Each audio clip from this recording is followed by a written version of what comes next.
MLA Jaganmohan రెడ్డికి తుత్తర తీరిపోయేటువంటి వార్త. అతని హైదరాబాద్ లో ఉన్నటువంటి ప్యాలెస్ కూల్చివేతకి రేవంత్ రంగం సిద్ధం చేసినట్టుగా వార్తలు వస్తూ ఉన్నాయి. అయితే హుటాహుట్టిన భార్యాభర్తలు ఇద్దరు కూడా హైదరాబాద్ వెళ్ళి రేవంత్ రెడ్డి కాళ్ళు పట్టుకోవటానికి అపాయింట్మెంట్ అడుగుతున్నట్టుగా తెలుస్తా ఉంది.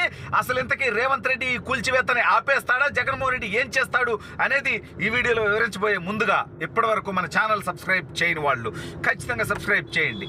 ఇక విషయానికి వస్తే, ఆంధ్రప్రదేశ్లో అతిపెద్ద డెకాయిట్ గాడిగా ముద్రపడినటువంటి దౌర్భాగ్యుడు జగన్మోహన్ రెడ్డికి వాడి ఆస్తులు మాత్రం అత్యధికంగా ఒకవైపు తెలంగాణలో, మరోవైపు కర్ణాటకలో ఉన్నాయి. అయితే నిన్న ఏదైతే హైదరాబాద్లో ఎన్ కన్వెన్షన్ నాగార్జునకు సంబంధించింది, జగన్మోహన్ రెడ్డికి అత్యంత సన్నిహితుడైనటువంటి వ్యక్తికి సంబంధించినటువంటి ఎన్ కన్వెన్షన్ని హైడ్రా ఏదైతే కూల్చేసిందో దాని తర్వాత హైదరాబాద్లో ఉన్నటువంటి పుర ప్రముఖులు కూడా వణికిపోతున్నారు. వాళ్ళకు సంబంధించినటువంటి ఆస్తులు, బిల్డింగులు కూడా అక్రమంగా ఎక్కడెక్కడైతే ఆక్రమించి కట్టి ఉంటారో వాటన్నింటినీ కూడా ప్రభుత్వం కఠినంగా కూల్చివేస్తుందని చెప్పి రేవంత్ రెడ్డి స్పష్టంగా చెప్పడంతో ఆంధ్రప్రదేశ్లో ఉన్నటువంటి వాళ్ళలో ముందు వరుసలో భయపడేటువంటి డెకాయిట్ గాడు జగన్మోహన్ రెడ్డి. ఎందుకంటే వీడు హైదరాబాద్లో లోటస్ పౌండ్ ప్యాలెస్ ఏదైతే కట్టాడు, అంటే ఈ దౌర్భాగ్యుడికి అనేక ప్యాలెస్లు ఉన్నాయి. కడపలో ప్యాలెస్ ఉంది, పులివెందుల్లో ప్యాలెస్ ఉంది, వైజాగ్లో ప్రజాధనంతో 500 కోట్లు పెట్టి ప్యాలెస్ కట్టాడు, బెంగళూరులో ప్యాలెస్ ఉంది, తాడేపల్లిలో ప్యాలెస్ ఉంది, హైదరాబాద్లో కూడా ప్యాలెస్ ఉంది. ఎక్కడ కాకుండా లండన్లో, కేమన్ ఐలాండ్స్లో కూడా, ప్యారిస్లో కూడా ఉన్నాయి. అవన్నీ మనం టచ్ చేయలేము, అది మన దేశ పరిధిలో కాదు. అయితే ఇప్పుడు రేవంత్ రెడ్డి సంచలనమైనటువంటి ఆదేశాలు ఇచ్చాడు అనేటువంటి వార్తలు వస్తా ఉన్నాయి. జగన్మోహన్ రెడ్డికి సంబంధించినటువంటి లోటస్ పౌండ్ ప్యాలెస్ ఆక్రమించి కట్టుకున్నదని, దాన్ని కూల్చివేయమంటూ రేవంత్ రెడ్డి ఆదేశాలు ఇచ్చాడనేటువంటి వార్తలు రావడంతో జగన్మోహన్ రెడ్డి తన సతీమణి వైఎస్ భారతిరెడ్డి ఇద్దరు కంబైన్డ్ గా ప్రత్యేక విమానం, అంటే ఇది జనరల్ గా బిల్డప్ కోసం ఈ మధ్య అప్పుడప్పుడు వాళ్ళ డబ్బులతో పోయేది కాబట్టి అప్పుడప్పుడు పబ్లిసిటీ కోసం కూడా పనికొస్తుంది, సింప్లిసిటీ అని చెప్పుకోవడం కోసం వాళ్ళు ఈ మధ్య ప్యాసింజర్ ఫ్లైట్స్లో తిరగటం మొదలుపెట్టారు భార్యాభర్త ఇద్దరు కూడా. అయితే ఇప్పుడు మాత్రం వాళ్ళ 100 కోట్ల ఆస్తికి సంబంధించింది కదా, పైగా రేవంత్ రెడ్డి నిర్ణయం తీసుకుంటే వెనక్కపోవడం కష్టం కదా, అందుకని హుటాహుటిన ప్రత్యేక విమానంలో, అంటే డెకాయిట్ గారు బెంగళూరులో ఉన్నాడా లేకపోతే ఈడు తాడేపల్లిలో ఉన్నాడో మనకు తెలియదు. ఎందుకంటే ఈడు ఓడిపోయిన 2 నెలల్లో 7 సార్లు బెంగళూరు పోయాడు. ఎందుకు పోయాడంటే ఆ బెంగళూరు ప్యాలెస్లో ఏం చేస్తున్నాడో మనకు తెలియదు. సరే, ఇప్పుడు హైదరాబాద్ ప్యాలెస్ కాదు, బెంగళూరు ప్యాలెస్ కూడా ముప్పు పొంచి ఉన్నది. రేవంత్ రెడ్డిని ఆదర్శంగా తీసుకొని ఇక్కడ ఎట్లాగైతే హైడ్రా అని పెట్టారో అక్కడ ఏదో ఒక డ్రా అని పెట్టేసి, అక్కడ అంటే 2 చోట్ల కూడా కాంగ్రెస్ పార్టీ అధికారంలో ఉంది, వైఎస్ షర్మిల జగన్మోహన్ రెడ్డికి వ్యతిరేకంగా ఉంది. ఈ నేపథ్యంలో హైదరాబాద్లో లోటస్ పౌండ్ ప్యాలెస్ను కూల్చివేయడానికి ఇతను రంగం సిద్ధం చేస్తే రేవంత్ రెడ్డి ఇదే ప్రపోజల్ తీసుకెళ్లి వైఎస్ షర్మిలారెడ్డి కనుక అక్కడ ఉన్నటువంటి డీకే శివకుమార్ దగ్గర, సిద్ధరామయ్య దగ్గర పెడితే వాళ్ళు కూడా దానికి అంగీకరిస్తే జలగన్నకు ఉన్నటువంటి 9-10 ప్యాలెస్ల్లో ఒక 2 ప్యాలెస్లు కూలిపోయేటువంటి అవకాశం ఉంది.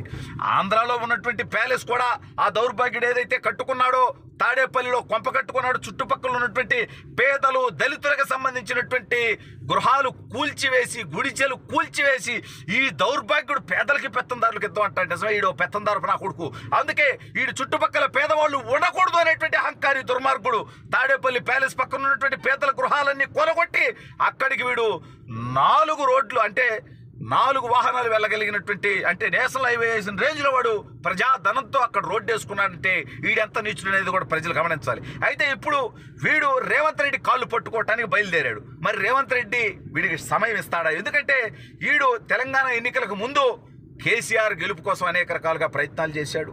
అదేవిధంగా రేవంత్ రెడ్డిని రెడ్డే కాదని తిట్టించాడు.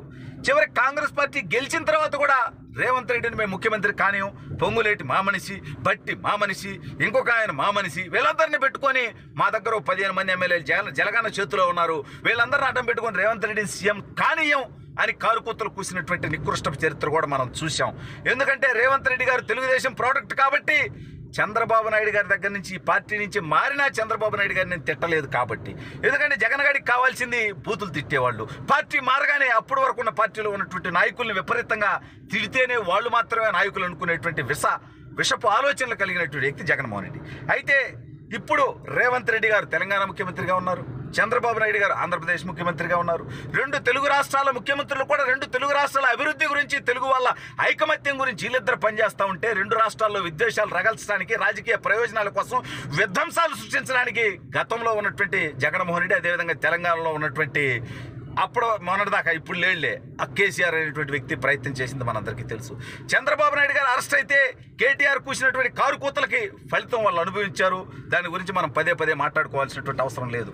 ఈ నేపథ్యంలో ఇవన్నీ జరిగాయి కాబట్టి రేవంత్ రెడ్డి అసలు జగన్మోహన్ రెడ్డి గారు ఇప్పుడు అపాయింట్మెంట్ అడిగినా ఇదే కనీసం ఆంధ్రప్రదేశ్ రాష్ట్రంలో ప్రతిపక్ష నేత కూడా కాదు, జస్ట్ పులివెందుల ఎమ్మెల్యే. ఆంధ్రలో ఉన్నటువంటి 175 మంది ఎమ్మెల్యేల్లో ఒక ఎమ్మెల్యే, ఆంధ్రలో ఉన్నటువంటి 58 మంది ఎమ్మెల్సీలతో సమానమైనటువంటి ప్రోటోకాల్, పైగా 18 మంది రాజ్యసభ సభ్యులు ఉన్నారు, అదేవిధంగా 11 మంది రాజ్యసభ సభ్యులు ఉన్నారు, 25 మంది లోక్సభ సభ్యులు ఉన్నారు. వీళ్ళందరిలో ఒకడు వాడికేం ప్రత్యేకత లేదు, వాడికేం ప్రోటోకాల్ లేదు, వాడికేం గౌరవం లేదు, విధానం లేదు. కాబట్టి వీడిని రేవంత్ రెడ్డి అంత తొందరగా కలవకపోవచ్చు. ఒక ఎమ్మెల్యేకి అపాయింట్మెంట్ ఇవ్వాలంటే కొంత కష్టం, అది కూడా పక్క రాష్ట్రానికి సంబంధించిన ఎమ్మెల్యే. ఏం తెలంగాణ ఎమ్మెల్యే అయితే ఏదో ఒకటి టైం ఇస్తాడు అతను.